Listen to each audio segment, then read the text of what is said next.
So technically life is zero సిచ్యువేషన్లో ఉన్నాను. ఇది యోచన చేయనప్పుడు ఇంకొకటి థాట్ వచ్చింది.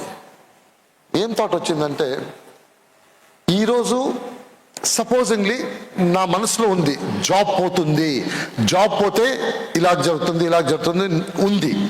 సపోజింగ్లీ ఒకరోజు నా జాబ్ పోయింది, సపోజింగ్లీ పోయింది జాబ్ పోయిన తర్వాత ఆ టెన్షన్లో ఈరోజు అంకుల్ ఉన్నాడు ఓపీడీలో, ఆ రోజు నేనుంటాను ఓపీడీలో, నేనున్నాను.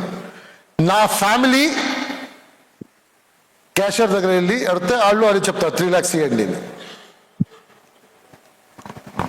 వాళ్ళు ఫోన్ చేస్తారు, నేను ఓపెన్ నుంచి చూస్తాను. నా వైఫ్ ఫోన్ చేస్తుంది అందరికీ, వాళ్ళది పేరెంట్స్ చేస్తుంది, వాళ్ళది బ్రదర్ చేస్తుంది, నా ఇంటికి చేస్తుంది, నా ఫ్రెండ్స్కి చేస్తుంది, వాళ్ళది ఫ్రెండ్కి చేస్తుంది. వాళ్ళు మాట్లాడినప్పుడు నాకు ఎగ్జాక్ట్లీ తెలుసు ఆ ఎండ్ నుంచి వాళ్ళు ఏం చెప్తున్నారు అని. ఇప్పుడు లేదు, 1 week తర్వాత ఇస్తాను, 10 days తర్వాత ఇస్తాను, కావాలంటే నేను ఎలాగైనా అడ్జస్ట్ చేసి 1 month తర్వాత ఇస్తాను. నేను అంత దూరం నుంచి చూస్తున్నాను, నాకు ఎగ్జాక్ట్లీ తెలుసు ఏం కాన్వర్జేషన్ జరుగుతుంది, అక్కడ ఏం మాట్లాడుతున్నారో నాకు తెలుసు. ఆ సిచ్యువేషన్ వస్తే ఏం చేయాలి అని ఆ థాట్ వచ్చింది నా మనసులో. అలాగంటే సిచ్యువేషన్ వస్తే రాకూడదు, రావచ్చు, కరెక్టేనా? రాకూడదు ఎవరికి, మాత్రం రావచ్చు, will never be able to say. అలాగని వస్తే నేను ఏం చేయాలి? ఎందుకంటే నా దగ్గర ఏం చేయటానికి అవ్వదు, నా ఫ్యామిలీ దగ్గర ఏం చేయటానికి అవ్వదు. నా అంకుల్ కోసం ఈరోజు నేనే ఏం చేయలేకపోయాను, వాళ్ళు ఏం చేస్తారు? ఈ ఆలోచన వచ్చింది. ఈ ఆలోచన వచ్చినప్పుడు నేను అనుకున్నాను, నేను డబ్బు కోసం ఏమైనా చేయాలి, డబ్బు కోసం ఏమైనా చేయాలి.